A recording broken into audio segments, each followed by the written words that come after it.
नका पाहू गुणदोष झालो दास पायाचा, मस्तक माझा पायावरी या वारकरी संतांच्या विठ्ठल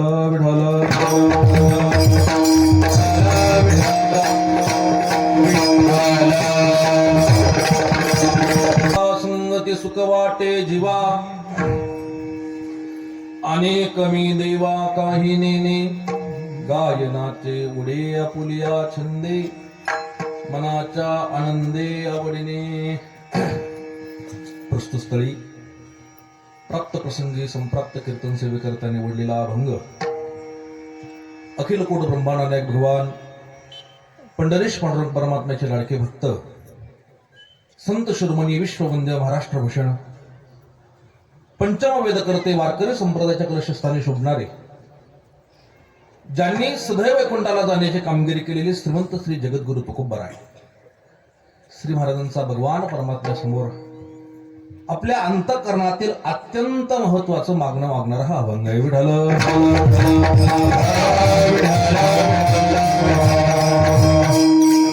वारकरी संतांनी ज्यावेळेस जगत कल्याणाकरता वाङ्मय निर्माण केलं, ते वाङ्मय निर्माण झाल्यानंतर आमच्या पूर्वासुरींनी त्या वाङ्मयाला काही प्रकरणामध्ये विभक्त केलेले मांडलेलं आहे. संतांची जी अभंगावली आहे ही पूर्वासुरींनी वेगवेगळ्या प्रकरणामध्ये मांडलेली आहे. त्यात काही प्रकरणं तयार केली, काही नामपर प्रकरण आहेत, काही उपदेशपर प्रकरण आहेत, काही मागणीपर प्रकरण आहेत. अशी अनेक प्रकरणं संतांच्या वाङ्मयामध्ये आपल्याला बघायला भेटतात. त्यातला आज जो अभंग सेवेकरता निवडलेला आहे हा मागणीच्या प्रकरणातला अभंग आहे. संतप्र प्रकरण ही ते या अभंगाला जर चष्मा लावून बघितलं तर तसाही दिसेल, आणि जर मागणीची दृष्टी घेऊन जर या अभंगाकडे बघितलं तर तो अभंग मागणीच्याही प्रकरणात आपल्याला प्रकर्षानं जाणवेल. मागणं हा संतांचा स्वभाव नाहीये. संत मागत नाही. आतापर्यंत संतांनी कोणाकडेच काहीही आतापर्यंत भौतिक विषय तर संतांनी कधीच कोणाकडे मागितले नाही. देवालाही ज्यावेळेस संतांची प्रमाण आपल्या लक्षात येईल, देवानेही ज्यावेळेस भिन्न भिन्न ठिकाणी मागा असं संतांना सांगितलं, तर संतांनी जी उत्तरं दिलेली आहे त्यावरून मागणीविषयी संतांच्या अंतःकरणामध्ये चीड निर्माण झालेली. चीड हल्ली लोकांना कोणाही समोर हात पसरा वाटतो. काय महाराज स्वाभिमानी जीवन असावं, हात नाही पसरायचे कधी कोणासमोर. जर तुकोबरायांची अभंग गाथा जर डोळ्यासमोर आणली, महाराजांनी काय सांगितलं ना, आपण काय जगतोय, आपण काय दिवे लावतो हे जर आपण बघितलं ना, कधी कधी खरं जो मार्ग आपण निवडलेला आहे, ज्या मार्गाने आपण चाललेलो आहे, ज्या ध्येयाकरता आपण निघालेलो आहे, ते ध्येय आणि संतांमध्ये तफावत दिसते. आपलं असं कोणासमोर आपण हात पसरतो, पण तुकोबराय काय म्हणतात, भिक्षा पत्र अवलंबिले जळो दिनेला जिरवाने, ऐसी असी नारायणे उपेक्षिते सर्व. तुकोबराय म्हणतात, देवा ज्याला नेहमी दुसऱ्या समोर हात पसरायची सवय लागली ना, त्याच्या जीवनाला काडी लाव काडी. काय संतांच्या हे प्रमाण जर बघितले ना, तर मागणीविषयी अत्यंत चीड आहे संतांना. पण खरं तर आज तो मागणीचाच दिवस आहे. उद्या काय चेतन महाराज खाल्याच्या अगोदर का खाल्याच्या नंतर त्याचं प्रारब्ध स्वतंत्र आहे.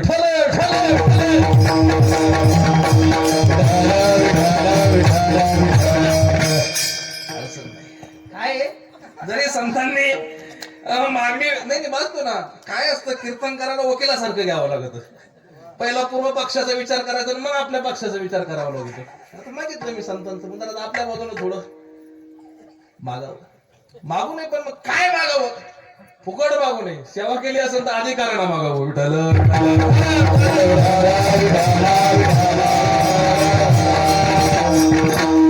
म्हणून आमच्या संतांनीच एक जणू काही ही जी बांधणी केली ना सप्ताहाची, बघा ना, पहिल्या दिवशी नाम सांगावं, पहिल्या दिवशी नाम सांगावं, मध्ये ज्ञान वैराग्य भक्ती याच्या गप्पा आणायच्या. हिने जमलं तर दुसऱ्या आणा, पण गप्पा आणा काहीतरी. आणि शेवटच्या दिवशी मागणी मागा, आणि उद्या काला. आज मागणीचा प्रसंग आहे. तुकोबरायांचा अभंग सेवेकरता निवडलेला आहे. 1 तास कीर्तन करणार आहे फक्त मी, 1 तास. जास्त कीर्तन करायचं माझी मानसिकताच नाही कीर्तन करायचं. मी बोललो होतो तुम्ही 8ला चालू करा. काय झालं आम्हाला 8:30 ते 9 म्हणलं लय जड जात आहे मला आता. वर्षभरातून आता आहे ना कमीत कमी मी बघतो 2-3 कीर्तन असे असेल की ती 8च्या पुढची करतो. एक संभाजीनगर शहर जर सोडलं तर शहरात समजा अडचणी सगळे तिथं नोकरदार वर्ग आहे म्हणून. तर आमच्या भागात 7 ते 9 औषधाला सापडणार नाही. 9 ते 11 औषधाला तुम्ही म्हणले करायचे जरी लोक म्हणून तो सप्ता करीत वैते सांगू नका मला. 7 ते 9 शार्प. खरं तर सांगू का 7 ते 9 हाच कीर्तनाचा टाइम आहे. आता परभणीच्या 2 घटना घडल्या. 2 पोरं गेले आपले बघा ना तुम्ही. 9 ते 11 कीर्तनाच्या वेळी रात्री निम्म्या रात्री. मला तुम्हाला आमचं जीवन लय सोपं वाटतो. मी बोललो कीर्तनामध्ये लय सोपं वाटतं तुम्हाला आमचं जीवन. आमच्या संग 8-10 दिवस फिरा बघतो तुम्ही. ते नाही खरं सांगतो वस्तुस्थिती सांगतो. काय सोपं सांगता हे सगळी मंडळी मला आम्ही घरदार सोडून इकडं देवाच्या नावाला फिरवलेले असतो. फक्त आमच्या इज्जतशीर बायका म्हणून बोलत नाही. अवघड गोष्ट आहे. अहो काय प्रपंच सोडून हिंडणं काय सामान्य गोष्ट आहे का? किती पैसे देता तुम्ही आम्हाला तरी? 7 दिवस प्रपंच राहून राहतो. ही कामधंदा सोडून महाराज तुम्हाला माझ्याविषयी माहिती नाही जास्त. ताईंना सांगितलेलं मी कुठं 20 कुठं 25,000 एखादी देईन ना. काही काळजी नका मला. रामभाऊ महाराजांचा आशीर्वाद असतं ते पण भेटून जाईल. काळजी करू नका.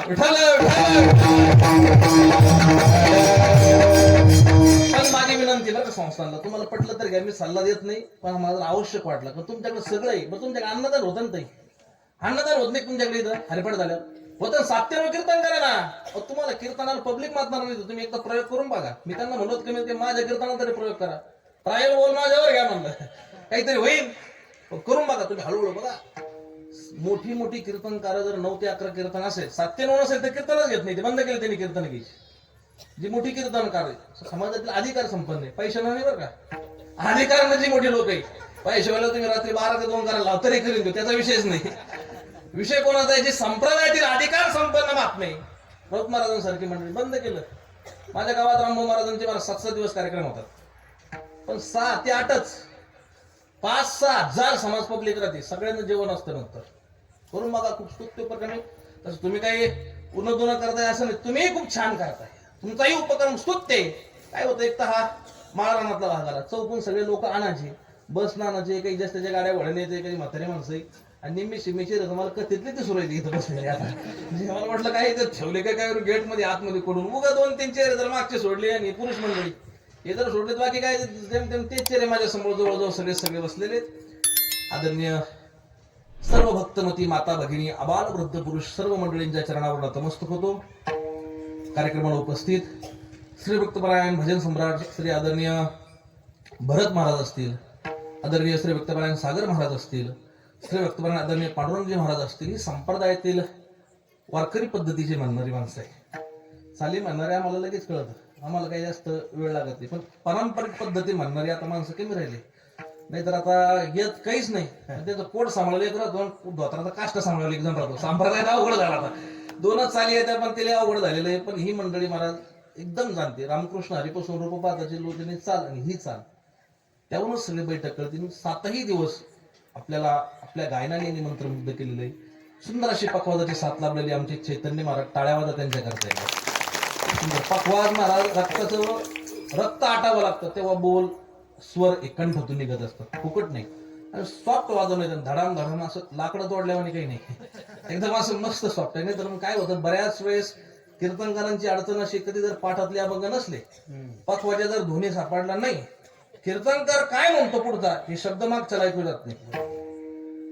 पखवाजाचा एक सिद्धांत आहे. महाराज सनकडे अन्नाचा मुख्य पखवाज विषय होता आणि माझ्या हिस्ट्रीत महाराज एका वर्षात मी 22 सत्य केलेले नॉनस्टॉप पखवाजाच्या. त्यावेळेस माझा विषय पखवाज होता. त्यावेळेस पखवाजात एक सूत्र असं होतं की पखवाजानं असा वाजावा की पुढचा जर वाजत असेल म्हणजे पुढचा जर म्हणत असेल तर शब्द पाठ हाते नसले तर कमीत कमी ते त्याच्या कानावर गेले पाहिजे. नाही तर यांना तडाम चालू ठेवलं तर मग जिरं तिथं जिरून टाकतं. मग त्याला काही सोडून नाही पुढे. पण आता आमच्या चैतन्य महाराजांनी खूप सुंदर पखवाजाची साथ दिलेली आहे. त्यांनाही खूप खूप धन्यवाद देतो. माझ्या समोर संप्रदायातील बरीच ज्येष्ठ श्रेष्ठ मंडळी या ठिकाणी बसलेली. सर्व मंडळींच्या चरणावर नतमस्तक होतो. खरं तर आपण सर्वच या संस्थांची कारभारी मंडळी आपल्या सर्वांनाही धन्यवाद देतो. सप्ताह कमिटीला धन्यवाद देतो. पण ज्यांचं निमंत्रण मला भेटलं येण्याचा योग प्राप्त झाला त्यांच्यामुळे मी या ठिकाणी गुंतलो. आदरणीय आमच्या श्री भक्तपरायण उषाताई यांनी मला सांगितलं महाराज कथाही घ्या कीर्तन घ्या. मी त्यांना म्हणत होतो माझं कीर्तन मध्ये टाका. कथा झाली काय मी सेल्फोनवरून मोकळे हो ते निघूतला ठेवला मासा निघालपर्यंत मी म्हणतो तुला मध्ये चढलो आम्हाला मध्ये झालं का मग उरकून पटकन शेवटची कथा झाली निघता येतं. आता घरी जायला मग 2-2.5-3 होते पण असो अडचण नाही. काय होतं भाविक मंडळी असली का मग तिथं आम्हालाही थोडं ऐकणारे वर्ग असला का मग सांगायला थोडं बरं वाटतं. आपण सर्व बहुश्रुत श्रोते हा थोर मोठ्यांचा आपण श्रवण केलेला आहे. पुण्य पावन असा परिसर आहे म्हणून आपल्या सर्वांच्या शरणावर नतमस्तक होतो. अधिक प्रस्तावनेमध्ये वेळ घालत नाही. श्री रामभाऊ महाराजांच्या चरणावर नतमस्तक होतून सेवेला प्रारंभ करतो. संत संगतीची, वैष्णवांच्या संगतीची, भक्तांच्या संगतीची मागणी जगद्गुरु तुकोबराय करतात. थोडा आवाज सोड सोहम, थोडं मोकळा सोड थोडा. आता जरा 1-2 तास आहे तुला त्रास बरा. मागणी करत असताना पहिले संतांची काही विशेषणं सांगितली, संतांचं वर्णन केलं आणि वर्णन करून मग देवातनं मागणी मागितली. वर्णन कुणाकडे काही जर मागायचं असेल तर वर्णन करावं लागतं. परत आहे का? पण ज्याच्याकडे मागताय त्याचं वर्णन जगद्गुरु तुकोबराय करत नाही. ज्याच्याकडे मागायचंय त्याचं वर्णन करावं पण तुकोबराय ज्याच्याकडे मागायचंय त्याचं वर्णन करत नाही. जे हवंय त्या गोष्टीचं वर्णन करतो. वर्णनीय जगामध्ये जर कोण असेल तर फक्त संत आणि वैष्णव आहे. संतांच्या व्यतिरिक्त या जगामध्ये कोणी वर्णनीय नाही. 5 शब्द मी आपल्या समोर ठेवतो बघा. 5 जगामध्ये काही माणसं माननीय आहेत. 1 जगामध्ये काही माणसं आदरणीय आहेत. 2 जगामध्ये काही माणसं पूजनीय आहेत. 3 जगामध्ये काही माणसं त्यजनीय आहेत. 4 आणि जगामध्ये काही माणसं वर्णनीय आहेत. 5 शब्द ठेवले. 5ही शब्दाचा एका वाक्यामध्ये अर्थ बघा. जगामध्ये काही माणसं माननीय आहेत. काही मंडळींचं नाव घेताना माननीय म्हणावं लागतं आणि मगच त्यांचं नाव घ्यावं लागतं. आता हा माननीय शब्द कुठल्या स्टेजवरचा आहे आपल्या लक्षात आला. मला जास्त विस्तार करण्याची त्याची आवश्यकता नाही. परंतु काही मंडळींचं नाव घेताना माननीय म्हणावं आणि मगच त्यांचं नाव घ्यावं. दुसरा शब्द आहे आदरणीय. कुणाला म्हणायचं आदरणीय? आपल्याकडे अशी एक परंपरा आपल्याला प्राप्त झालेली आहे. मोठ्या भावाचं नाव सांगत असताना आदरणीय म्हणा मग आपल्या मोठ्या भावाचं नाव सांगा. वडिलांचं नाव सांगत असताना आदरणीय म्हणा आणि मग आपल्या वडिलांचं नाव सांगा. असा अलिखित स्वरूपाचा नियम आपल्या परंपरेमध्ये पडलेला आहे. लिखित नाहीये पण अलिखित स्वरूपाचा नियम आपल्या परंपरेमध्ये पडलेला आहे. तिसरा शब्द आहे पूजनीय. कुणाला म्हणायचं पूजनीय?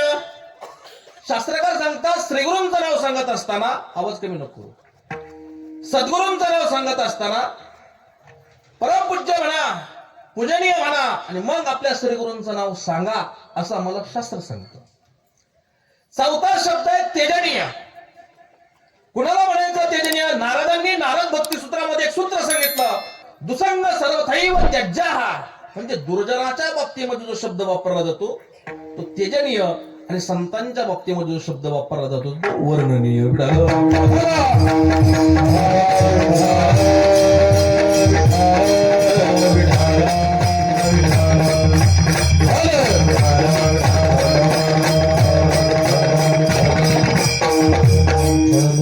जगद्गुरु तुकोबराय भंगामध्ये वैष्णवांचं वर्णन करतात का? वैष्णव वर्णनीय आहेत. वर्णनीय हा व्यवहारातला एक साधा नियम सोडला. साधा नियम. याचा पुढचा टप्पा जर आपल्याला असं बघायचं असेल तर काय जगद्गुरु तुकोबराय वर्णनीय संतांचं वैष्णवांचं वर्णन करतात? तर ऐका, लौकिक दृष्टीनं आपण एक मुद्दा बघितला. आपण याचाच पुढचा मुद्दा जर आपल्याला बघायचा ठरला, एक भाग बघायचा ठरेल तर आपल्याकडे अशी एक परंपरा आहे की छोट्यांनी मोठ्यांचं वर्णन करावं. वैष्णव जर वर्णनीय तुकोबराय जर वर्णन करतात तर महाराज संतांचं वर्णन सामान्य माणूस करू शकत नाही. शाब्दिकाचे काम भक्ताचा महिमा भक्तची जाणती, दुर्लभ या गती आणि काशी संतांचा महिमान करणं इतरांना दुर्लभ आहे. म्हणून आपल्याकडे परंपरा आहे छोट्यांनी मोठ्यांचं वर्णन. बोला बोला बोला तुम्ही. हा असं बोला ना पटकन, काही मागत नाही तुम्हाला. बोला. छोट्यांनी मोठ्यांचं वर्णन करा. घरामध्ये आपण लहान मुलांना शिकत असतो, बाळा मोठ्या भावाच्या पाया पडत जा. मोठ्या भावाचा आदराने नाव घ्यायचा, ही सगळी नैतिक मूल्य आपण लहान मुलांना घरामध्ये शिकवतो. छोट्यांनी मोठ्यांचं वर्णन करावं, तर सोपं विचारतो. भक्तांनी देवाचं वर्णन करावं, शिष्यानी गुरुचं वर्णन करावं, नोकरांनी मालकाचं वर्णन करावं, नवऱ्यानी बायकोचं वर्णन नाही करावं. अहो वर्णन कुणी कुणाचं करावं? ऐका, वर्णन कुणी कुणाचं करावं? छोट्यांनी मोठ्यांचं वर्णन करावं, पण ते मोठे पण असावं कोणतं? व्यवहाराच्या पद्धतीनं 3 मोठेपणाचा विचार केला जातो. काही माणसं जन्मताच मोठी असतात 1, काही माणसं प्रयत्नाने मोठी झालेली असतात 2, आणि जगामध्ये काही माणसांकडे मोठे पण नसतं, पण बळच त्यांना मोठं म्हणावं लागत. व्यवहाराच्या पद्धतीनं 3 मोठेपणाचा विचार केला जातो. परंतु शास्त्रकारांनी मोठेपणाचे 2 प्रकार केलेले. एक संसदिक मोठेपण आहे आणि एक नैमित्तिक मोठेपण आहे. संसदिक कशाला म्हणायचं, नैमित्तिक कशाला म्हणायचं? ऐका, जे निमित्तानं आलं त्याला नैमित्तिक म्हणा, आणि जे कायमस्वरूपी टिकतं त्याला संसदिक म्हणा. सोपं करू आणखीन, काही काळापुरतं जे येतं त्याला नैमित्तिक म्हणा, कायमस्वरूपी जे टिकतं त्याला संसदिक म्हणा. आणखीन सांगू का? देहाच्या ममत्वाने निर्माण झालेलं जे मोठेपण आहे याला नैमित्तिक मोठेपण म्हणा. आत्मस्वरूपाच्या विचाराने निर्माण झालेलं जे मोठेपण आहे त्याला संसदिक मोठेपण म्हणा. दुःख रूपतेला कारण असलेलं जे मोठेपण आहे त्याला नैमित्तिक मोठेपण म्हणा. सुख रूपतेला कारण असलेलं जे मोठेपण आहे त्याला संसदिक मोठेपण म्हणा. लक्ष द्या, हे नैमित्तिक कशाला म्हणायचं आणि संसदिक कशाला म्हणायचं हे रात्रभर मी विचार मांडू शकतो. एक दृष्टांत देतो, म्हणजे सिद्धांतातून आपल्या लक्षात येईल. काय झालं, एक बाई बाजारामध्ये गेली, बाजाराला गेल्यानंतर भांड्याच्या दुकानामध्ये गेली. तिला काही पातेली म्हणा, भगोनी म्हणा, आपल्या भागामध्ये जो शब्द असेल तो वापरा. तिला काही पातेली भगोनी हवी. तिने दुकानदाराकडे गेली, एक भांडी खरेदी करायला सुरुवात केली. काही स्टीलची आहे, काही जर्मनची आहे, काही पितळीची आहे, अशी वेगवेगळ्या धातूची आणि वेगवेगळ्या किमतीची. म्हणजे काहीची किंमत 200, काहीची किंमत 150, काहीची किंमत 100 आहे, काहीची किंमत 50 आहे. अशी वेगवेगळ्या धातूची आणि वेगवेगळ्या किमतीचे ते बाईनं भांडी खरेदी केली. ती सर्व भांडी एका पिशवीमध्ये ठेवली आणि ती पिशवी घेऊन बाई घराकडे निघाली. घराकडे जात असताना वाटेमध्ये कुंभारदादाचं घर होतं. त्या बाईनं कुंभारदादाला विचारलं, दादा अहो आपल्याकडे काय आहे? कुंभारदादानं सांगितलं, बाई मोठे मोठे रांजणे, मोठे मोठे डेरे, छोटे छोटे मडके. तिला एक मडकं हवं होतं. मडकं कळतं ना? त्याला ठेवा शेवट तेच आपल्याला मडकं.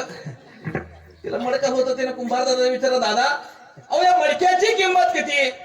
कुंभारदादाने सांगितलं, बाई 2 रुपये. 200 रुपयाची भगुनी त्या पिशवीमध्ये अधिक 2 रुपयाचं मडकं त्या पिशवीमध्ये ठेवलं. बाई घरी आली. घरी आल्यानंतर सगळ्यांची कामं वाटून दिली. म्हणजे पाणी कशात, चहा कशात, भाजी कशात, दूध कशात, सगळ्यांची कामं वाटून दिली. राहता राहिलं ते मडकं. किंमत किती होती याची? 2 रुपये. अहो त्या बाईनं विचार केला 2 रुपयाच्या मडक्यामध्ये काय ठेवावं. पण घरी भरपूर गाई, भरपूर म्हशी, भरपूर दूध, भरपूर दही, म्हणून त्या बाईनं 2 रुपयाच्या मडक्यामध्ये दही ठेवलं. आता मला सांगा, दह्याचं मडकं खाली ठेवून जमेल का? महिला मंडळ, पूर्वी आपल्याकडे काय असायचं? शिंक असायचं. वा, तर शिंक बनतात काही भागामध्ये, बरोबर ना? त्या बाईनं ते 2 रुपयाचं दह्याचं मडकं शिंक्यावर ठेवलं. ऐका, ज्यावेळेस 2 रुपयाचं दह्याचं मडकं शिंक्यावर ठेवलं त्यावेळेस पितळीचं भगोणं स्टीलच्या भगोण्याला म्हणायला लागलं, खरे आपली किंमत 200, आपण खाली आणि 2 रुपयाचं आपल्यावर. तसं मला वरचं मडकं फुगायला लागलं. आता वरची माणसं विनाकारण फुगतात. हे कंसातलं परत त्यांना ठेवा. एक 4-5-6 महिन्याचा कालावधी जातो. गाई म्हशी आटतात, दूधच नाही तर दह्याचा प्रश्नही नाही. अहो त्या बाईने वर विचार केला, अरे दहीच देत वर मडक्याचं काय काम? तिनं वरचं मडकं उचललं खाली ठेवलं. पितळीच्या भगोण्याला आनंद झाला. बरं झालं लाईन मध्ये आलं. 2-3 दिवस गेल्यानंतर ती बाई सुगरण होती. सुंदर तिनं असे वांगे कापले. आता वांगे कापले म्हणून वांग्याचं उदाहरण सांगतो. आता सुंदर अशी तिने वांगे कापले, मीठकूट घालून सुंदर वांग्याची भाजी बनवली आणि त्या मडक्यामध्ये ठेवली. दुपारी जेवणा करता ती भाजी घेतली. फक्त एक प्रश्नाचं उत्तर द्या. 6 मणीच्या मडक्यामध्ये दही आहे, आंबूत आलेलं ते मडक, ती भाजी चांगली राहिली असेल का? बोला. नाही. दुपारी पात्रावर त्या बाईने जेवायला घेतल्यावर एक घास खाल्ल्यावर बाईच्या लक्षात आलं ही भाजी विटलेली, खराब झालेली. त्या बाईला राग येतो. हा, मी एवढी सुंदर केलेली वांग्याची भाजी, मेटकूट घालून केलेली वांग्याची भाजी, या 2 रुपयाच्या मडक्याने घाण केली.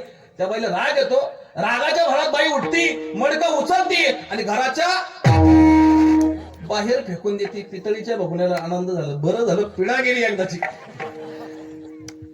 दृष्टांत संपला. सिद्धांताकडे मला सांगा, जोपर्यंत दही आहे तोपर्यंत मडकं कुठं आहे? घरात.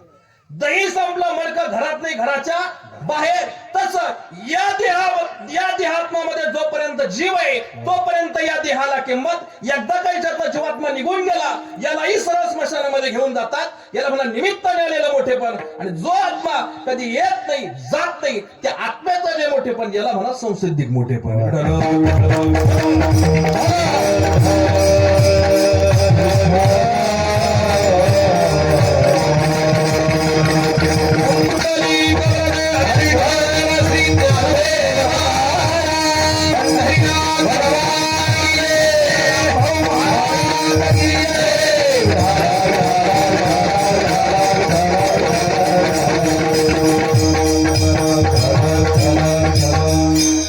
जगद्गुरु तुकोबराय संतांचं वर्णन करतात का? संत संसिद्धिक मोठेपणातले. मला हा विषय मांडायचा आहे. वैष्णवांचं वर्णन करतात का? पहिला मुद्दा संत वर्णने.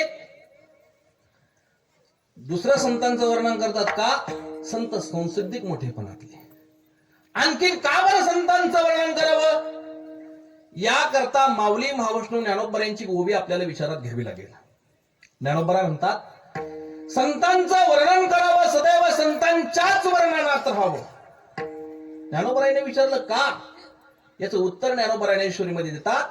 हरपले आपण पे पावे, परी संताते पाहता गे बसावे, म्हणून वानावे ऐकावे त्याची सदा. खूप सुंदर ओवी, लगेच अर्थ प्रगट होईल, फक्त लक्ष द्या. ज्ञानोबरा म्हणतात, हरपले आपण पे पावे. आपली हरवलेली वस्तू आपल्याला प्राप्त होण्याकरता संतांचं वर्णन करा, संतांचं वर्णन ऐका. वस्तू कुणाची? आपली. हरवली कुणाकून? आपल्याकून. बर, प्राप्त कोणाला होणार?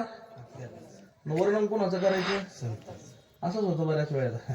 वस्तू आपली असते, आपल्या जवळ असते. ज्ञानोबरायांची ओवीकडे लक्ष द्या. ज्ञानोबराय म्हणतात, हरपले आपण पे पावे. प्रथमतः आपण कोण? कोहम कतविदम जातम कोवई कर्तस्य विद्यते. आचार्यांची भाषा अशाच पद्धतीची आलेली आहे. किंवा मी कोण ऐसा करावा विचार. ज्ञानोबराय म्हणतात, मी कोण आहे? माणसानं हा विचार करावा. आपलं काय होतं माहिती का? भांडणं लागली की माणसं बाया मागे सरतात. तुला माहिती नाही मी कोणी, पण ही आपली बाह्य ओळख झाली.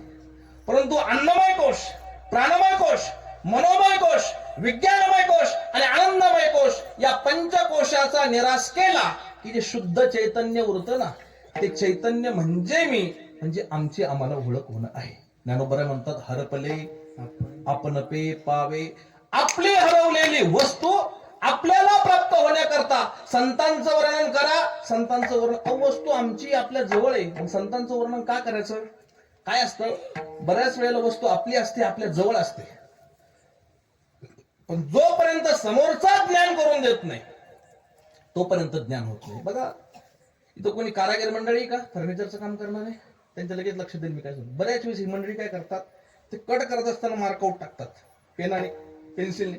मार्कआउट टाकणं झालं की ते पेन घेतात आणि पेन्सिल घेतात आणि कानाला रोवतात आणि परत आवश्यकता पडली शोधतात ते कुठं ठेवलं, कुठं ठेवलं, कुठं ठेवलं. जोडीदाराला, अरे रामभाऊ काय शोधतोय? अरे आत्ता माझ्या हातामध्ये पेन होता पण सापडत नाही. तुम्हाला काय वेळेने करतो, कानाला हात लाव जरा. कानाला हात लावला, पेन सापडला. मला सांगा, पेन हरवला होता का? नाही. आपलीच वस्तू आपल्याला प्राप्त होण्याकरता होत नाही, पण समोरचा जोपर्यंत ज्ञान करत नाही तोपर्यंत ज्ञान होत नाही. हे नसन कळलं तुम्हाला.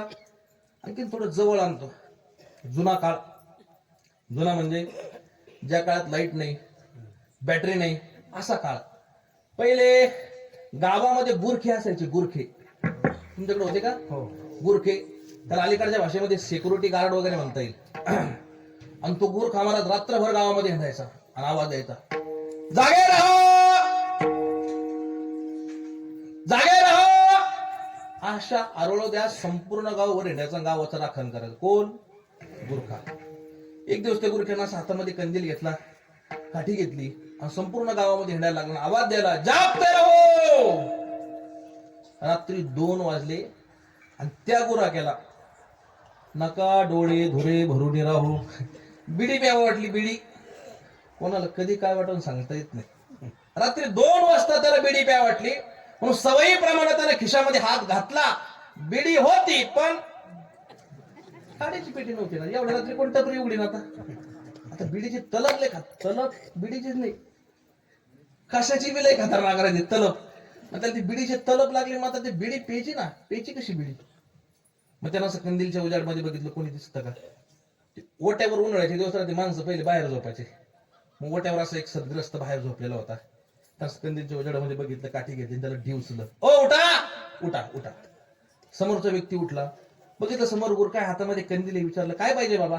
अहो काही नाही, मला बिडी प्यायची आहे. बर, मग माझ्याकडे बिडी आहे पण काय नाहीये, काड्याची पेटी नाहीये. तेवढं तुम्ही घरामध्ये जा आणि कृपा करून मला काड्याची पेटी आणून द्या. म्हणजे काडी लावण्याला सुद्धा कृपा शब्द वापरतात, हे दुर्दैव आहे. सांगितलं मला बिडी प्यायची पण माझ्याकडे काड्याची पेटी नाही, तेवढं घरामध्ये जाऊन मला काड्याची पेटी आणून द्या. स्वप्नात झोपेतून उठला, ते हुशार होता, ते पूर्ण शुद्राला डोळे चोळे समोर बघितलं, गुरखा हातामध्ये कंदील आहे, याला काय प्यायचंय? बिडी प्यायची. याच्याकडे काय नाही. झोपेतून उठणारा माणूस म्हणला, अरे भल्या माणसा, तुला बिडी प्यायची, तुझ्याकडे मागचीच नाही. अरे पण तुझ्या हातामध्ये कंदील आहे ना, नुसती काच वर केली असती तर बिडी पेटली असती. एवढ्या रात्री मला कशाला उठवलं? तो म्हणला, बाकी काही नाही, एवढंच सांगायला उठवलं. कळाला का दृष्टांत? अग्नी बिडी पेटते पण समोरचा जोपर्यंत ज्ञान करून देत नाही तोपर्यंत ज्ञान होत नाही. तसं देह आहे, देहामध्ये आत्मा आहे, तोच आत्मा परमात्मा आहे, पण संत जोपर्यंत ज्ञान करून देत नाही तोपर्यंत ज्ञान होत नाही.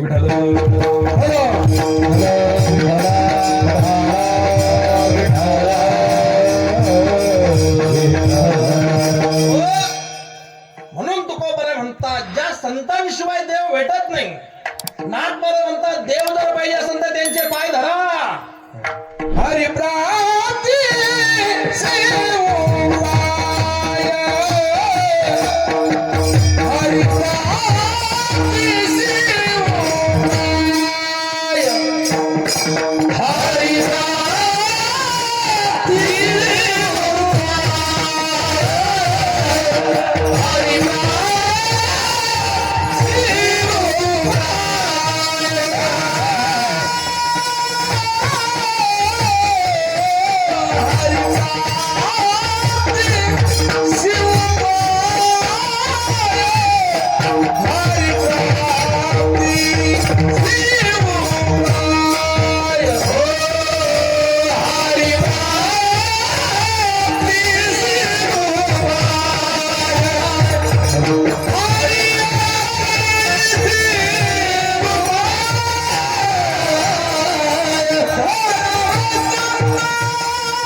प्राप्तीसे उपाय धरावे संताचे ते पाय.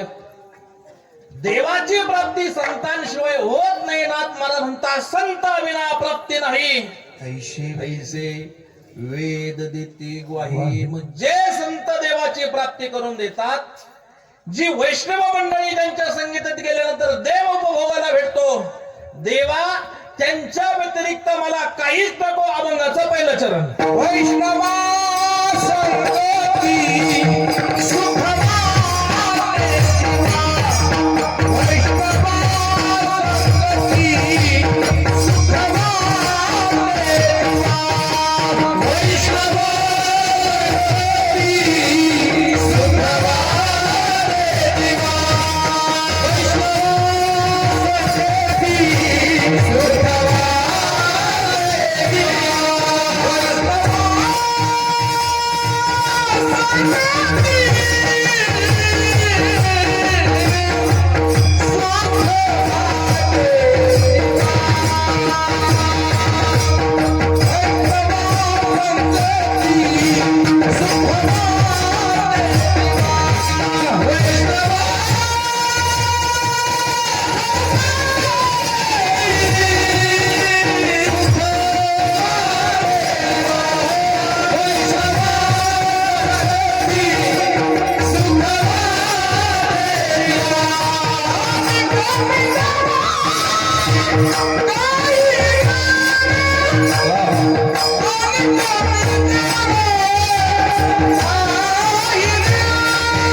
वैष्णवा संगती सुख वाटे जीवा.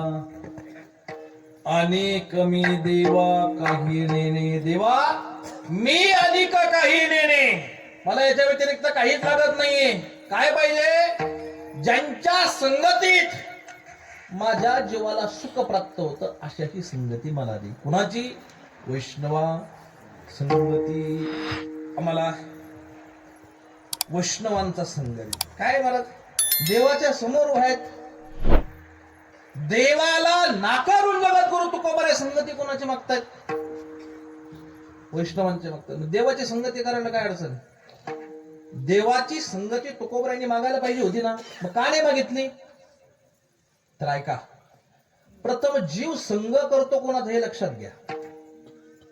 जीव संग करतो कोणाचा लक्षात घ्या. जीव चौघांचा संग करतो. थोडं बारीक चिंतन नीट लक्ष द्या. जीव 4 जणांची संगती करतो. पहिले जीव जीवाची संगती करतो, जीव जडाची संगती करतो, जीव देवाची संगती करतो आणि जीव मला संतांची म्हणजे वैष्णवांची संगती करतो. मगच जीवाने तुकोबरायांनी जीवाची संगती मागितली नाही. का? जीव जीवाची संगती करतो पण जीव जीवाला सुख देऊ शकतच नाही. काय वाटतं तुम्हाला? जीव जीवाला सुख देऊ शकतो? आता मी बोलतोय, तुम्ही ऐकताय, आनंद होतोय आपल्याला, म्हणजे तासभर आहे, तासभर. जीव जीवाला सुख देऊ शकत. तुम्ही म्हणजे का देऊ शकत नाही? कारण जीव हा अपूर्ण आहे. जीव हा अंश आहे. ममय वंश जीवलोके जीवभूत सनातन. भगवंत म्हणतात जीव हा माझा अंश आहे आणि अंश असणारी वस्तू कधीही सुखाला प्राप्त होत नाही, किंबहुना सुख देऊ शकत नाही. अंशी सुख देतो, अंश सुख देत नाही. जीव हा अंश आहे म्हणून जीव कधीही जीवाची संगती करून आपण सुखी होणार नाही. तो विषय टाळा. म्हणून तुकोबारांनी जीवाचा विषय टाळला. मला जीवाची संगती नको. बरोबर, जडाची संगती मागायची ना. जडाच्या ठिकाणी संवेदनाच नाहीये. पण जड काय आपल्याला सुख देणार आहे? म्हणून जडाची संगती तुकोबाराय मागत नाही. तिसरा, देव आता देवाच्या ठिकाणी तर जीव पूर्ण आहे ना. जीव जरी अपूर्ण असला तरी देव पूर्ण आहे ना. देव पूर्ण असताना देवाची संगती का मागितली नाही? तुकोबराय म्हणतात मी पण देवाची संगती करेल हो, पण त्याने संगती करून घेतली पाहिजे ना. आपण देवाची संगती करू, त्याने करून घेतली पाहिजे ना. ऐका, जर देवाची संगती आपण करायला गेलो तर तुकोबराय म्हणतात आपण जर त्याच्या संगतीत जाण्याचा प्रयत्न केला तर तो आपल्याला त्याच्यापेक्षा वेगळं ठेवत नाही. देव पहावयासी गेलो देवची होऊन या ठेलो. आपल्याला पारा माहिती का? पारा महिला मंडळ पारा माहिती का? पुरुष मंडळी नाही ना. थर्मामीटर आहे कधी? थर्मामीटर घरी जाऊन घरचं थर्मामीटर फोडा, त्यात पारा असतो. त्या पाऱ्याचे 2 थेंब असे स्वतंत्र टाका, लांब लांब असे, लांब लांब, ते 2 दूर दूर ठेवा. पण ते 2 थेंब चुकून जर एकत्र आले तर ते 2 राहत नाही, ते काय होतात? तसं तुम्ही जर देवाच्या संगती करायला गेले, देव तुम्हाला वेगळं ठेवतच नाही. तू काय करून घेतो? एक करून घेतो. आणि एक झाल्यानंतर संगतीचं सुख नाही उपभोगता येत. संगतीचं सुख उपभोगण्याकरता द्वंद्व असावं लागतं. म्हणून देवाची संगती मागितली नाही, संतांच्या संगतीत देव उपभोगता येतो. वैष्णवा संगती. खर तर संगती ही 3 पद्धतीची, लक्ष द्या. संगती 3 पद्धतीची. पहिला आहे सत्संग, दुसरा आहे विसंग आणि तिसरा आहे कुसंग. सत्संगती ही करावी लागती, विसंगती ही बघून समाप्त करावी लागती आणि कुसंग हा टाळावा लागतो. सत्संगतीचं फळ आहे मोक्ष, विसंगतीचं फळ आहे फजिती आणि कुसंगतीचं फळ आहे मारत नरक. कुसंग टाळावा, कुसंगती करूच नाही. पण कुसंगतीनं आजपर्यंत कोणालाही काहीही साध्य झालेलं नाही. तुकोबराय प्रमाण देतात की साधू जरी असला तो जरी कुसंगतीत गेला त्याचं कुसंगे नारीला साधू नैसा. कुसंगे नारीला साधू नैसा.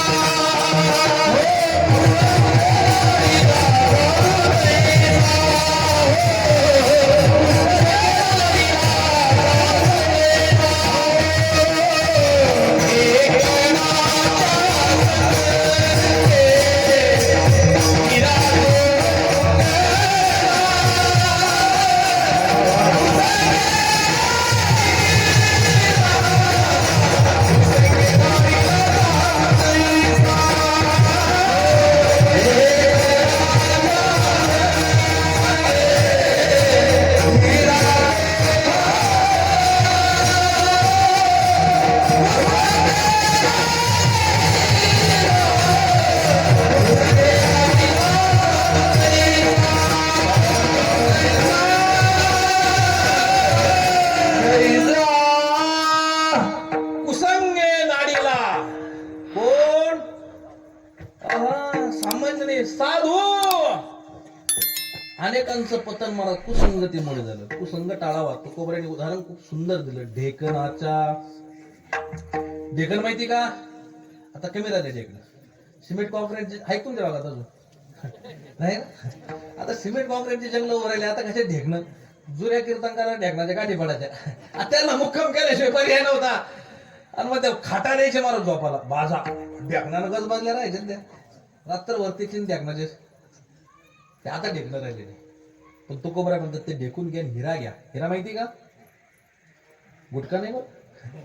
हिरा म्हणजे डायमंड, जे माणसं बोटामध्ये घालतात डायमंड. ती हिऱ्याची एक परीक्षा पाहण्याची पद्धत आहे. हिरा ठेविता ऐरणी, वाचे मारिता जो घणी, तोची मोल पावे खरा, करणीचा होय चुरा. महाराज म्हणतात लावराची आयरन घ्यायची, आयरन. त्या आयरनवर हिरा ठेवायचा आणि वरून मारायचं. कशानं?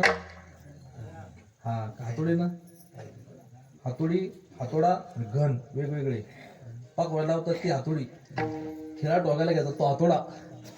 त्याच्यापेक्षा नबर निबर त्याला म्हणतात घन. तो हिरा आयरनीवर ठेवायचा आणि वरून घनाने मारायचा. घनाचा टोला पडल्याबरोबर तो हिरा एक तर आयरनीच घुसतो, नाही तर घनात घुसतो, पण फुटत नाही. कोणाकडे असेल तरी घेऊन आपण परीक्षा करू. इथं खरा आहे का नाही? परीक्षा म्हणजे तुमची इतका कणक असतो हिरा, टणक असतो. तुकोबराय म्हणतात तो हिरा ठेवावा आणि त्याच्यापाशी नुसतं ढेकून सोडावं. ते ढेकून त्याच्या जवळून जरी गेलं तरी ते ढेकून ते हिऱ्याचं काय करतं? अशा बऱ्याच ढेकणांनी बऱ्याच हिऱ्याचं काय केलेलं आहे?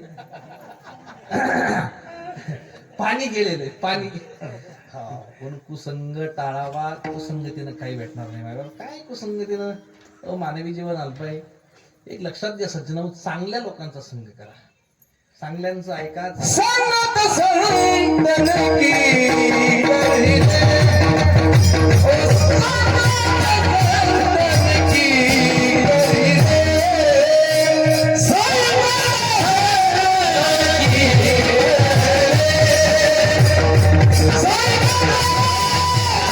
की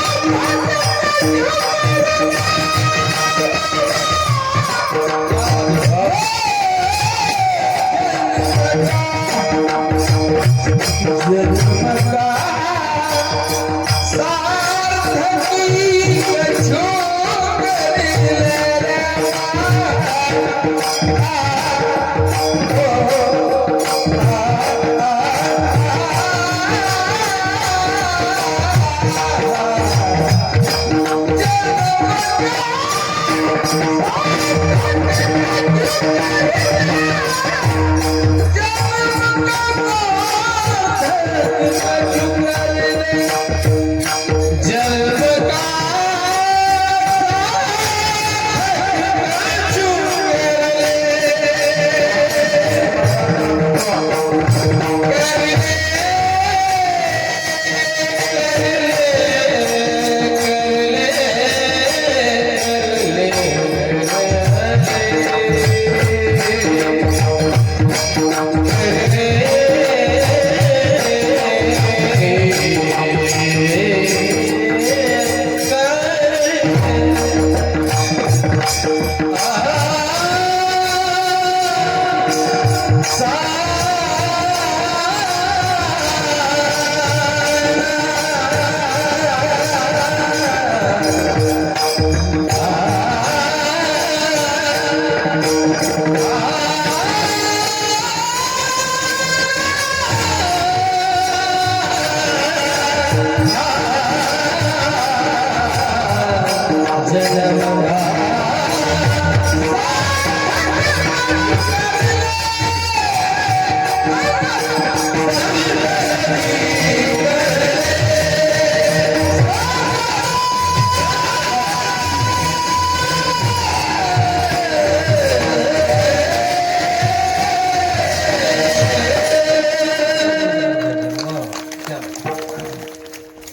मानवी जन्माचं जर सार्थक करायचं असेल तर संतांचा संग.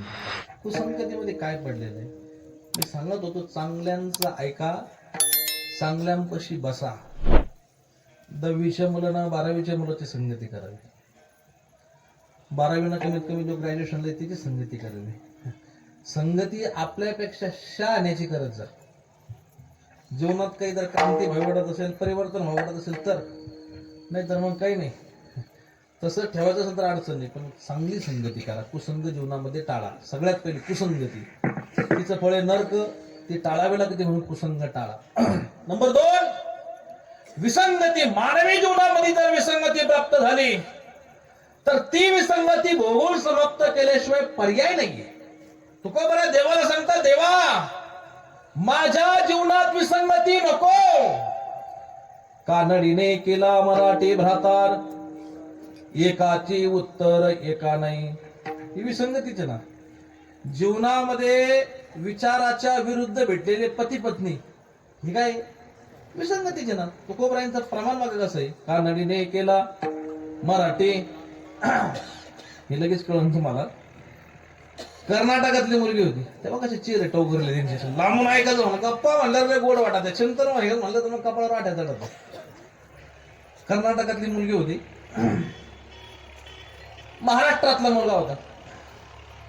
दोघांचं ऑनलाईन जमलं लग्न आणि घरच्यांनी संमती दर्शवली, मग त्यांचा विवाह झाला, लग्न पार पडले. ती कुठली आहे बोला. चुकलं तर काही म्हणणार आहे की मी? काहीच नाही. चुकलं तर काही म्हणत नाही, तुम्हाला काळजी करू नका, तुम्ही बोलत चला. हा तुम्ही चुकले तर कुठं सांगणार आहे का मी? आता काल आमच्या संभाजीनगरला लोक चुकले सांगितलं की मी तुम्हाला? तुम्ही स्पष्ट मोकळं बोलत चला, काळजी करू नका. ती कुठली आहे? कर्नाटकातली. हा कुठला आहे? महाराष्ट्रातला. ती कर्नाटकातली, तिला मराठी येत नाही आणि याला कन्नडी येत नाही, पण लग्न तर झालं आणि पहिल्याच मुलाला तिला आणायला गेला. मग काय सासरोळी महाराज नवीन नवरदेवाला आहा आता यावर्षी धोड्याचा महिना आहे, अवघडच गोष्टी झाल्या आता. आणि मग काय मला ते ताटाला पाठ, पाठीला पाठ, बसाला पाठ, हा पाची पकवानाचा 2 दिवस अशी खातिरदारी केली. जावई म्हणलं का सासूला स्वर्ग फक्त 2च बोट खाली राहतो, नाकीचा मोती. हा असंच राहतं मला, बाकीचं काहीच नाही. सगळे असे ठेप ठेवले मला जावायचे, त्याला काय आला टलट करून देत होती, तुझं काही भाषा येत नव्हती. दोघांनी ट्रॅव्हलचं तिकीट काढलं, बॅगे वगैरे घेतल्या, बॅगे ठेवल्या, दोघं नवरा बायको सीटवर बसवले, सगळ्यांची परवानगी घेतली, प्रवासाला गाडी धकली. चालू झाला प्रवास. पण याला कन्नडी येत नाही, तिला आता बोलता काय नेमकं काहीच बोललं नाही. 1 तास 1.5 तासानंतर एक बस स्टॉप आला, स्टेशन आलं, स्टँड आलं. मग त्याच्या लक्षात आलं आज हिला नेलं मी आलेलोय, उद्या माझा भाऊ येईल, माझा मामा येईल, माझा काका येईल. कमीत कमी रस्त्यानं कोणती स्टेशनं लागतात ती तरी आपण डायरीवर लिहून घेऊ, कमीत कमी. मग त्याने खिशातून डायरी काढली, पेन काढला आणि बायकोला विचारलं का हे कोणतं स्टेशन? तिला मराठी येत होती का? तो म्हणला हे कोणतं स्टेशन? ती म्हणी येनंद्रे. म्हणजे काय म्हणता याला वाटलं येनंद्री नावाचं स्टेशन हे काय कोणी येड्यानं येनंद्री टिपून घेतलं डायरीला. डायरी घेतली, खिशात टाकली, पेन लावलं, परत गाडी प्रवासाला लागली. परत 1 तास 2 तासानंतर परत गाडी थांबली.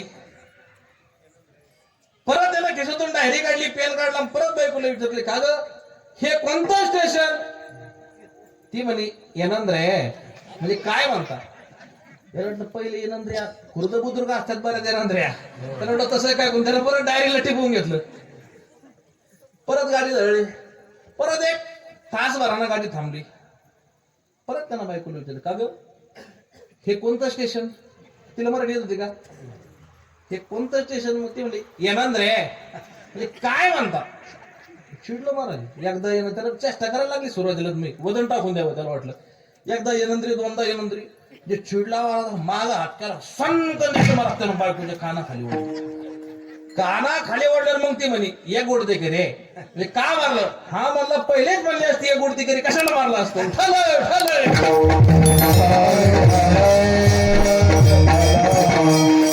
एकाचे उत्तर ही विसंगती. महाराज प्रपंचामध्ये जर विसंगती झाली तर भोगून समाप्त केल्याशिवाय पर्याय नाही. विसंगती नकोय जीवनामध्ये, विसंगती नकोय. मनाविरुद्ध पती पत्नी जर संसारात असेल भोगूनच समाप्त करावं लागत, भेटत नाही. बाजार करणारा व्यापारी होता एक, बाजार करणारा. खेड्यापाड्याला माणसं बाजार करतात, वेगवेगळे व्यापार करायचा तो.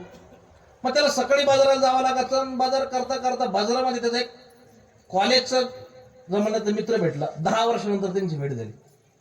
त्यांनी ओळखलं एकमेकाला, एकमेकाची गाला भेट घेतली, चहा घेतली. तो म्हणला अरे राम भाऊ, हा अरे काय याची तब्येत करून घेतली तू? अरे कॉलेजला होतो सफरचंदासारखं तू गाल, भारदस्त छाती, आणि आता असं उत्पत्ती छाप कस काय झाला तू?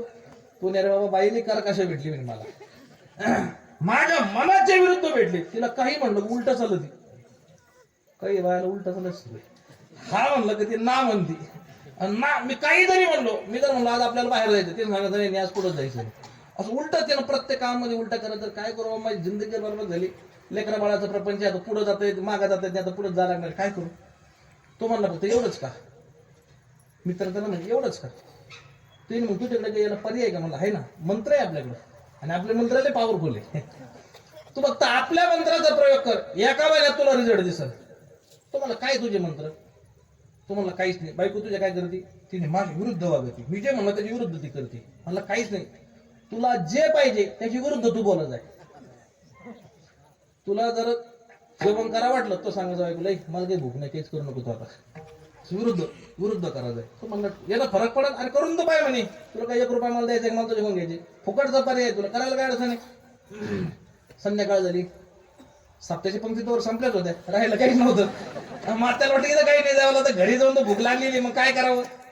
घरी आला त्याच्या बायकोला दररोज उघडली गाडी पिटी लावली हातपाय धुतली आता जेवण करत होते नाही बायकोला ती पीठ मिळू नको बरं काही आपल्याला जेव्हा व्यवस्था काहीच नाही मी जेवण करून आलेलो आहे मला अशी अजिबात जेवायची अपेक्षा नाही तिला उलट चालायची सवय होती ती जेवायचं नाही आत्ता पीठ मळीते मी गरम गरम चपात्या टाकते बटाट्याची भाजी करते पटकन 2 घास खाऊन घ्या बाजार करून आली कुठं खाल्लं बाहेरचं खाल्लं पोट भरतं की सांगता येत नाही तिला पटकन चपाती केली याला वाटलं पहिला मंत्र सक्सेस ठरला सुरुवात बोनीला चांगली झाली बाकीचं काही का असणार मग त्याला वाटलं उद्या आता सकाळी जायचंय बाजाराला हे आपल्याला डबा करून देत नाही उठत नाही लवकर सगळं आपल्या हाताने करत मग तू चॅप्टर होता तू कीर्तन ऐकत होतं कधी मध्ये जरा चत्रात होतं मग त्याच्या लक्षात आलं मग त्यानं बायकोला सांगितलं हे बघ सकाळी काय बाजाराला जायची मला मूड नाही काल्याचं कीर्तनी श्रुती स्मृती पुराणोक्त सगळे होणारच आहे त्याच्यामुळे माझी काही इच्छा नाहीये तू सध्या काही मला सकाळी लवकर उठू नको पाणी तापाच्या भानगडीत पडू नको स्वयंपाकाच्या भानगडीत पडू नको आपण कीर्तनाला काय होतं ते म्हणजे अजिबात जमणार नाही सकाळी 4 अलार्म लावलेला मी आता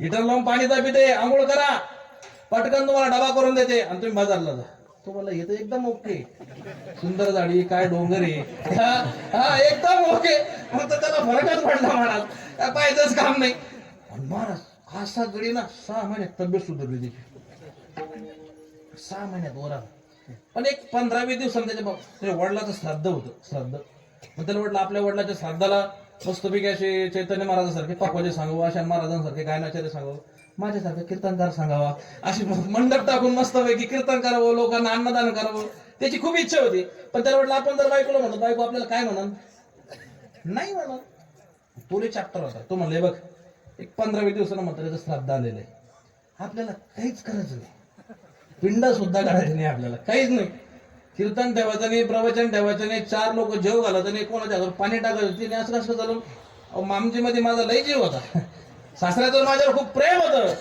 चांगला कीर्तनकार बोलवणार 25,000चा बुवा हा चांगले गायनाचार्य बोलवणार चांगला पाखोजा बोलवणार चांगला सिस्टमाला लावणार अख्ख्या गावाला चूरमा गावात न देणार कार्यक्रम होईल काय म्हणत तू म्हणला बघ तुम्ही शांत बसून सगळं नियोजन करतोय केलं नियोजन आता 10 ते 12 कीर्तन झालं कीर्तन झाल्यावर तो नैवेद्य नदीत सोडायचा होता नदीत सदरून भली मोठी गंगा वाहत होती गोदावरी सारखी त्या काळात पाऊस बी चांगला झाला होता 2 थोड्या भरून नदी वाहत होती अशी मग ते ब्राह्मण म्हणे तुम्ही जा पटकन नैवेद्य सोडून या हा द्या इकडे मी नैवेद्य सोडून येतो मी तुला मी सहन होत नव्हतं याचा तू कास का सोडशील नैवेद्य तर मी सोडीन ना तू कास का सोडशील नाही आता ते नैवेद्य तिला नैवेद्य घ्या याला वाटलं की कुठं डोकाला होतं चल तू सोड काही अडचणी चाल पटकन नदीवर गेले नदीवर नाहीतर नैवेद्य सोडत ना तो म्हणला पटकन सोड पुढं बाईन पटकन माग ये हिला उलट मागा म्हणल्यावर हिला पुढचा गेर टाकीत होती माग होय म्हणल्यावर मारो गुडी घ्या इतकं पाणी शिरली तो बावळी काय नदीला 2 थड्या भरून पाणी चालू आहे हा हे काय वेगवान पाणी वाहतय पटकन माग वय माग म्हणल्यावर हो 2 पावलं परत पुढं कामरा इतक्या पाण्यात घुसली ती एका टळत होती हिला वापसच येऊन देत नाही मी आता लई ताण गेला वापसच येऊन देत नाही कामरा इतक्या पाण्यात गेली बारा तो म्हणला रे तू वेळी झाली काय काय केव्हा तुम्ही सांगतोय तुला कळत नाही का माग फिर छाती इतक्या पाण्यात गेली माग हा म्हणलं बस एकच बोल बाकी फक्त आता धाम परम बस एकच बोल बाकी तो म्हणला आता एक जरी पाऊल पुढे टाकलं पाहता काय गेली ना ती अशी नदी वाहत होती इकडे बाजूला अशी नदी वाहत होती पोर धावा धावा गेली धावा गेली काही पोरं मासे धरीत होती तिने जाळं आणलं नदी कशी वाहत होती इकडे वाहत होती ती पोर अशी जाळं टाकायला लागली तो मला जाळं तिकडे नका टाकू इकडे टाका ते म्हणले का ती जाताना सुद्धा उलटी गेली असं म्हणे ती विठाल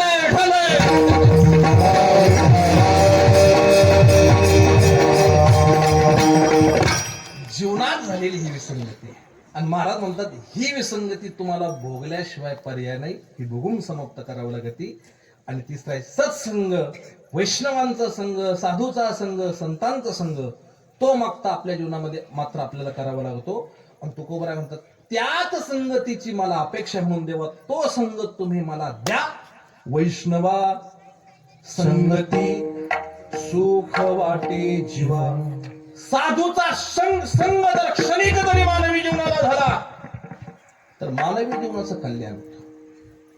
तो अज्ञानाला हो की ज्ञानाला हो साधूचा संघ व्हावा. ज्ञानी जे असेल जातीचे काय सांगू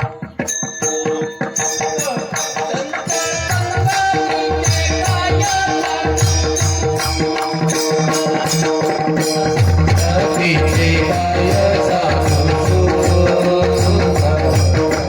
संगतीचे काय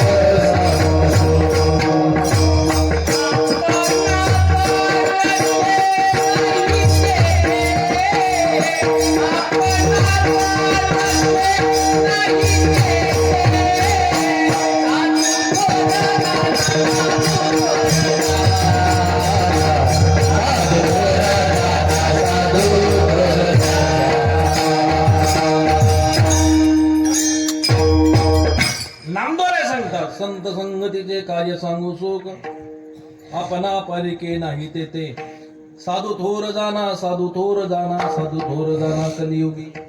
साधूच्या संगतीत सुख तो करावा. कोणी करावा? अव सामान्याने अज्ञानाने करावा यात अर्थ नाही. ज्ञानाने जरी केलं ना ज्ञानाने तरी ज्ञानाचं कल्याणच आहे. पंडित झाला म्हणजे साधूचं जे संगती जीवनामध्ये नसेल तर त्याचं जीवन महाराज व्यर्थ करत. चांगदेवांना 14 विद्या 64 कला संपन्न होते. चांगदेव 1400 वर्ष जगले होते. 14 वेळेस काळाला माघारी पाठवलं होतं चांगदेवानं. चांगदेवाला हलक्यात घेऊ नका बरं का, हलक्यात नव्हतं. 14 वेळेस काळाला वापस पाठवलं होतं. 14 वेळेस काळ आला. आता काळच त्यांना आपली वेळ भरलेली. काळ आपल्याला नेण्या करता येणार आहे. शरीर जागेवर ठेवायचं. शरीरातून योग मायेनं मला जीवात्मा काढायचा. तो जीवात्मा बाजूला नेऊन ठेवायचा. यमाचे पार्षद दूत यायचे. त्या देहापाशी मला बघायचे. जीवात्मा त्या ठिकाणी भेटायचाच नाही. त्यांचा कालावधी संपला की परत जायचे. ते परत गेले की चांगदेवाने परत तो प्राण आणायचा त्या देहामध्ये टाकायचा. परत जिवंत व्हायचं. पण एकटा जिवंत होत होता का? नाही ना. हा समाधीतून जागा झाला की कोण आहे असं म्हणायचं. आणि मेलेली माणसं जर असली ती सुद्धा जागा व्हायची. हे चांगदेवाचं सामर्थ्य. 14 विद्याचं 64 कला संपले. चांगदेव समाधीमध्ये गेले की त्या परिसरातल्या माणसं मेले का जाळीतच नव्हते, पुरीतच नव्हते. ते माणसं आणायचे चांगदेव पुढे नेऊन टाकायचे मेलेली माणसं. आणि चांगदेव महाराजांचं वैशिष्ट्य असं होतं की समाधीतून चांगदेव महाराज जागे झाले की कोण आहे असं म्हणलं की मला समाधीतून उत्थान व्हायचे. आणि उत्थान झाल्याबरोबर मेलेली माणसं उठून आपापल्या घरी चालल्या जायचे. मग काय आता ते वाऱ्या हाती मापस आले सज्जनाचे. आणि लोकांचा अलीकडे चमत्कार लोक होतो. लोकांना ज्ञानापेक्षा लोकांची जी अभिलाषा आहे ती चमत्काराकडे असते. बाळला ते काय चमत्काराला नमस्कार नाही. अशी गर्दी जमायची महाराज त्या ठिकाणी. चांगदेव महाराजांकडे चांगदेव महाराजांची दिंडी निघायची, यात्रा निघायची, पालखी निघायची. सगळीच मंडळी चांगदेव महाराजांचा जे जे काय करायचे. महाराज 1400 वर्ष चालला हा कार्यक्रम. किती वर्ष? 1400 वर्ष. 14 वर्ष नाही मायबाप. 1400 वर्ष काय सामान्य कालगणना नाही का? आणि ज्ञानोबांचा ज्या मृत्यू लोकांना अवतार झालेला होता. आणि एक दिवस ही सगळी भावंड चाललेली असताना रस्त्यानं चाललेली अशी घाण दुर्गंध यायला लागला. आधी प्रेत समोर ठेवल्यानंतर का ते प्रेत काय लय चांगली राहत सांगा. या बाबाचा काय टाइम होता का समोरून जागे यायचा? कधी येईल म्हणून सांगता येत नव्हतं. ती सगळी भावंड चालली. मग मुक्ताईने आला, अरे हा दुर्गंध कुठून येतोय नेमका? ते शहानिशा केली, विचारपूस केली.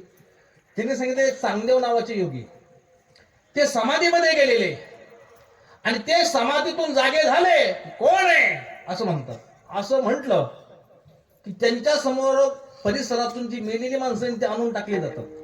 ते कोण आहे असं म्हटलं की ती उठतात आणि आपापल्या घरी चालल्या जातात. त्यांना वाटतं असं कोण योगी हो, कमीत कमी आपण तरी जाऊन त्याचं दर्शन घ्यावं. या 4 भावंडांनी महाराज आपली वाट मोडली. चांगदेव ज्या दिशेने समाधीस्थ झालेले होते त्या दिशेने निघाले. माणसं आणून टाकली होती. आता आश्चर्य नाही. एका म्हातारीला कोणीच नव्हतं. मुलगा नाही, सून नाही, नातू नाही. कुत्र होतं त्याला, कुत्र. आता लोकांना लय प्रिय झालेलं आहे कुत्र. कुत्रे पाळी दे महाराज. कुत्रे काही आई बापाला सांभाळा टाइम दे पण कुत्रे सांभाळी दे.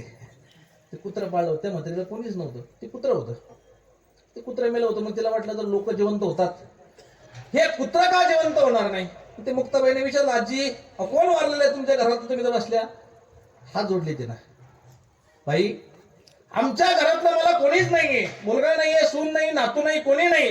फक्त मला एवढं कुत्र आहे. मला अशी आशा आहे की जर माणसं जिवंत होतात तर माझा पुत्र का जिवंत होणार नाही, म्हणून इथं मी बसले. मुक्ताबाई म्हणे असं का? मुक्ताबाईला अशी शिमटी पडली होती, शिमटी घेतली, धरले मारले त्या कुत्र्याला. हाड म्हणजे वेळेला काय झालं तर मारायला? हाड म्हणल्याबरोबर जी मेलेली प्रेत होती ना, सगळी उठली घरी निघून गेली. कोणीच नाही तिथं. हे 4 भावंड चालले गेले. तासाभराला चांगदेव जागे झाले. कोण आहे? कोणीच नाही तिथं. काय कोणी आता? काय रे म्हणाले. शिष्य धावत आले. मला समाधी घेऊन किती दिवस झाले? ते 2-3 महिने झाले. या 2-3 महिन्यामध्ये कोणीच मेलं नाही का? तिने पुष्कळ मेले. पण एक छोटीशी बालिका आली होती. तिनं हाड म्हणल्याबरोबर सगळे उठून आपापल्या घरी चालले गेले. कोण होती ती? अहंकार उतरला. चालविली जड भिंती, हरली सांग याची भ्रांती, मोक्ष मार्गेचा सांगते ज्ञानोबा माझा. ज्ञानोबाईंची कीर्ती कळाली महाराज. त्या भावंडांना पत्र लिहावं. एवढी ख्याती केली त्यांनी. आपल्याला लोक उठायला समाधीत जावं लागत. ते हाड म्हणले तरी समाधीतून उठतात. यांना लिहावं. पत्र घेतलं नाही करता, कागद घेतला. पण काय लिहावं? स्त्री लिहावं का श्रीमान लिहावं? वयानं तर आपल्यापेक्षा लहान आहे, मग काय वापरावं बरं? अधिकारण आपल्यापेक्षा मोठे. काय शब्द लिहावा पत्रामध्ये हेच कळत नाही. तसंच कोरं पत्र धरलं, सेवकापाशी देऊन टाकलं. जा ठेवून जा. आता खालच्याला काय राहत? ती आले दिलं पत्र. मुक्ताबाईनं बघितलं, ते कोरं पत्र होतं. सांग्या परत राहिला म्हणे 1400 वर्ष जगला तरी हे काही अक्षर लिहिलं नाही. ज्ञानोबराने सांगितलं, मुक्ता असं बोलत नसते की योगीराज आहे. अगं कोरं आहे म्हणून त्याच्यावर काहीतरी लिहिता येईल. उगाच खिचडी करून ठेवली तर काही करता येत नाही. कोरं मग ज्ञानोबराने मला 65 ओव्या त्या पत्रावर लिहिल्या. त्यालाच म्हणतात चांगदेव 65. त्याच पत्रावर 65 ओव्या दिल्या. आणि मग महाराज ज्यावेळेस संतांचा संग चांगदेव महाराजांना झाला, ते म्हणतात माझा जन्म झालेला आहे आणि मी मुक्ताईचा पुत्र झालेलो आहे. पुत्र झालो मुक्ताईचा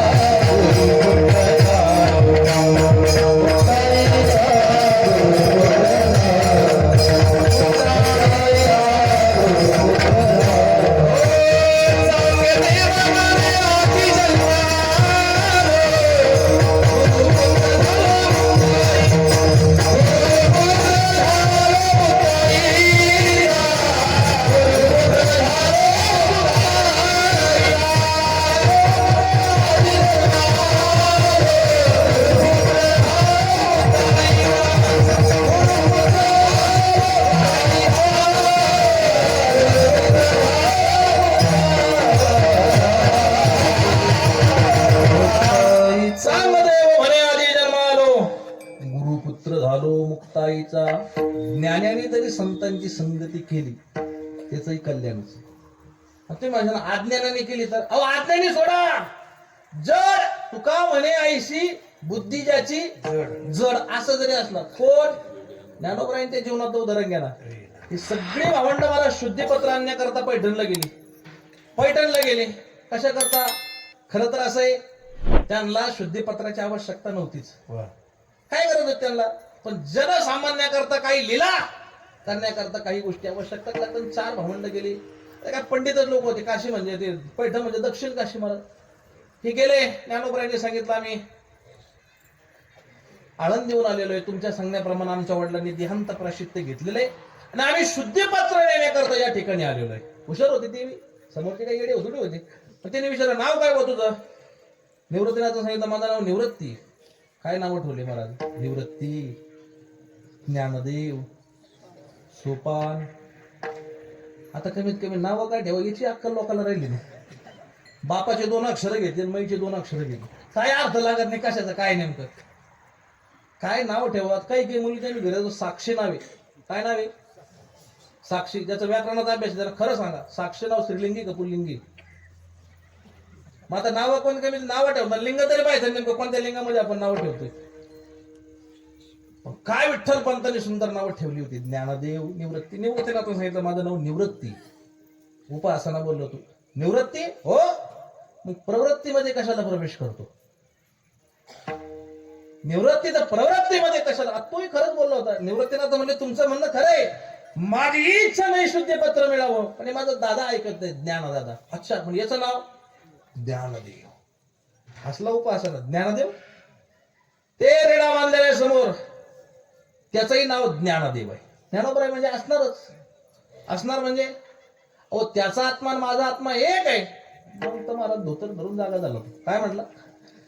त्याचा आत्मा आणि तुझा आत्मा एक आहे. हो त्याचा आत्मा आणि माझा आत्मा एक आहे. बोलवलं मला ते, मी तो रेडा बोलवला, आसूड घेतला, ते रेड्याच्या पाठीवर मारला. मारिता आसूड महिषाची पाठी तोची वळ उठी ज्ञानदेवा. ते मारायचे रेड्याच्या पाठीवर आणि त्याची वळ कोणाच्या पाठीवर उठायची? ज्ञानोबरायांच्या पाठीवर उठायची. मग त्यांना वाटलं काही बंगाली विद्या वगैरे येते का काय करू. मग थोडा संयमानं घेतला त्यांनी. मग त्यांनी विचारलं, खाऊ तुम्हाला काय काय येतं? ज्ञानोबराय म्हणे मला सगळं येतं. 4 वेद 6 शास्त्र म्हणजे वेद शास्त्र पारंगत आहात. हो. एकाने विचारलं, का रे त्याचा आत्मा आणि तुझा आत्मा जर एक आहे आणि तू जर वेद बोलू शकतो तर हा रेडाही वेद बोलेल. ज्ञानोबराय म्हणजे कोणता बोलायचं कोणतं ते सांग. सर्व वेदामध्ये अवघड वेद कोणता आहे म्हणाला? ऋग्वेद. असे महाराज वेद म्हणताना उदात्त अनुदात्त आणि स्वरित सांभाळावं लागत असतं. वेद म्हणताना त्याचे हातवारे रस्व दीर्घ स्वर सांभाळावं लागतो. स्वर ऐका, वेदाचे मंत्र म्हणताना जर स्वर उठला, स्वर अक्षर नाही म्हणत मी, काना मात्र विलिंटी म्हणत नाही, स्वर जरी उठला तरी अनर्थ घडतो. श्रीमद भागवत वाचा. त्रेष्टा मुनीने यज्ञ केला होता. त्रेष्टा मुनीने का? त्याचा विश्वजित नावाचा पुत्र इंद्राने मारला होता. मग इंद्राला मारणारा पुत्र मला व्हावा याच्याकरता मला तो आहुती टाकत असताना मंत्र उगला, इंद्र शत्रूवर धस्व. यज्ञाचं पण असं आहे, स्वहा म्हणलं तेव्हाच आहुती पडली पाहिजे, तेव्हा तू यज्ञ नारायण भगवान आहुती घेतात. इंद्र शत्रूवर धस्व आहुती टाकली. इंद्राला मारणारा पुत्र होऊ दे, पण स्वर उगल्यामुळे अर्थ बदलला. इंद्र ज्याला मारील असा पुत्र होऊ दे. इंद्र आला आणि त्याने त्याला मारून टाकलं. म्हणजे वेद म्हणताना स्वर जरी उठला तरी काय अनर्थ आहे. आणि तो तर ऋग्वेदासारखं वेद बनायचा. कोणाच्या तोंडातून?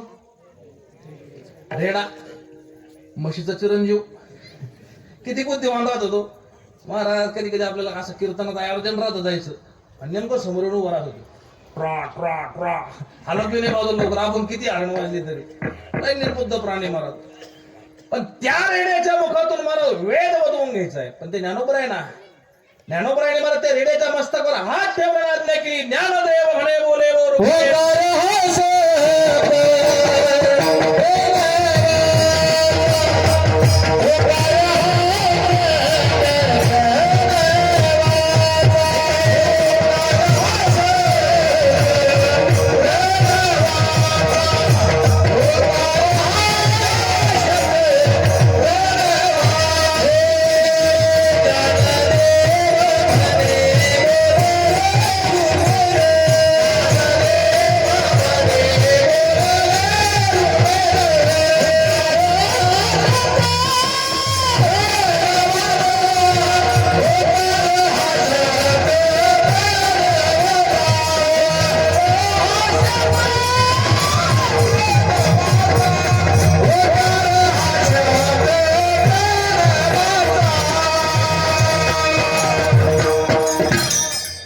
ज्ञानदेव म्हणे बोले ऋग्वेद.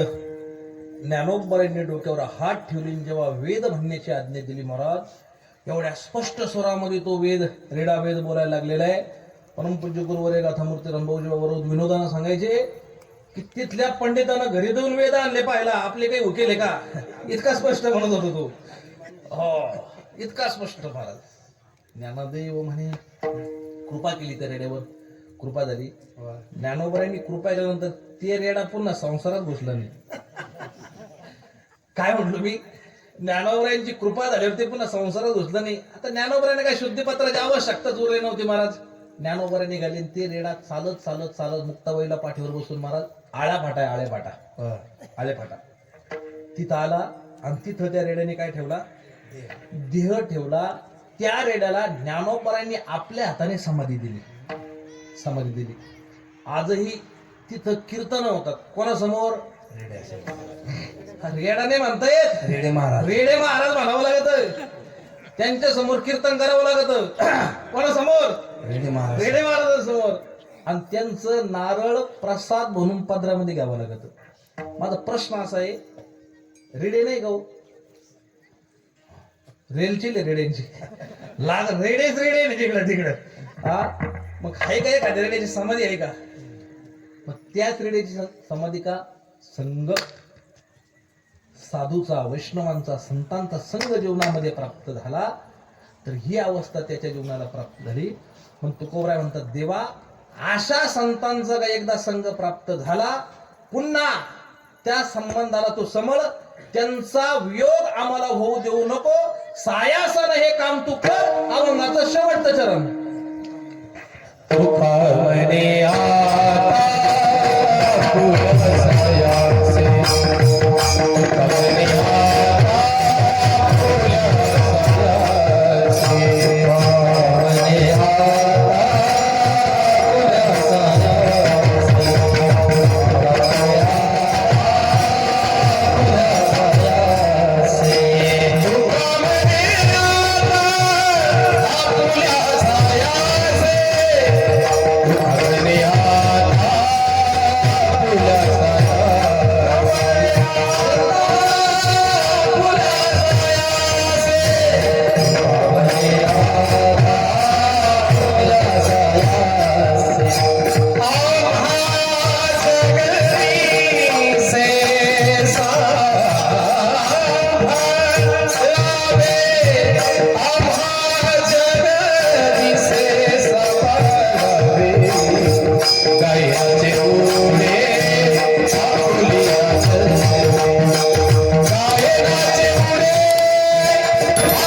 म्हणे आता तुका म्हणे आता आपुल्या सायासे आम्हा जगदीशे सांभाळावे देवा आता वैष्णवांचा संघ का एकदा प्राप्त झाला परत त्याच्यामध्ये आम्हाला वियोग नकोय काय असतं बऱ्याच वेळेस मानवाच्या जीवनामध्ये योग येतो पण त्याचा क्षेम होत नाही कळतं का योग येतो समृद्धीमध्ये वावर जात पैसे येते योग आला पण पैसे टिकन हा क्षम प्रत्येकाच्या जीवनामध्ये नसतो योगही जीवनात यावा आणि त्याचा क्षेमही व्हावा आणि भगवान परमात्म्याचं ब्रीद आहे योग क्षेम तुम्हाला नाही कळत याला सेवाला विचारून घ्या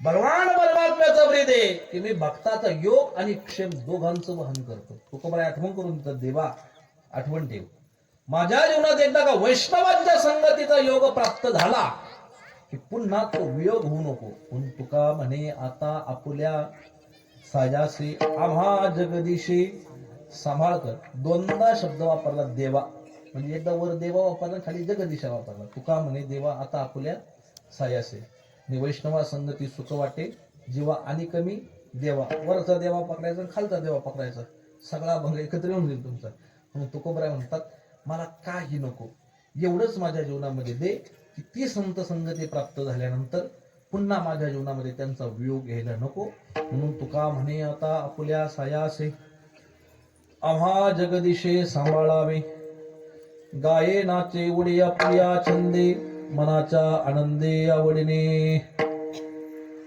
तासभर अभंगावर चिंतन करण्याचा प्रयत्न केला जे योग्य असेल त्यांच्या स्त्री गुरूंचं काही अयोग्य वाटलं असेल ते माझ्या बुद्धीची जो संघ माझ्या मला परत करा बोलण्याच्या उगात विडा वाकडा शब्द निघला असेल तर आई वडिलांच्या अंतःकरणात तो शब्द पत्रामध्ये घ्या अधिक आपला वेळ घेणार नाही बरोबर 10:30 वाजलेली बरोबर मी सेवा संपलेली कार्यक्रमाला उपस्थित आळंदी पंढरीची सर्व निष्ठावंत वारकरी मंडळी, टाळकरी मंडळी, भजनी मंडळी, परिसरातून आलेले भाविक मंडळी, भक्तमती माता भगिनी, आबाल वृद्ध पुरुष, महाराजांचं नाव तळेकर महाराज, तळेकर महाराज, राजेंद्र महाराज, श्री भक्तपरायण राजेंद्रजी महाराज तळेकर यांची या कार्यक्रमाला उपस्थिती लाभलेली आहेत.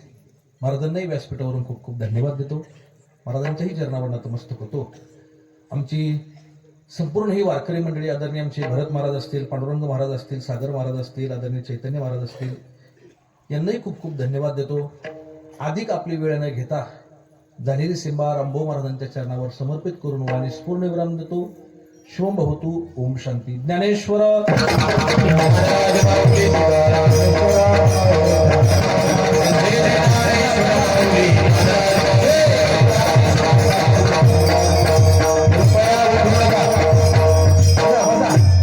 कीर्तन संपलेलं नाही बरं का अजून. कीर्तन संपलं नाही. ओ मावशी खाली बसा, खाली बसा. कीर्तन संपलेलं नाही. गेल्या 7 दिवसापासून चालू असलेला आपला हा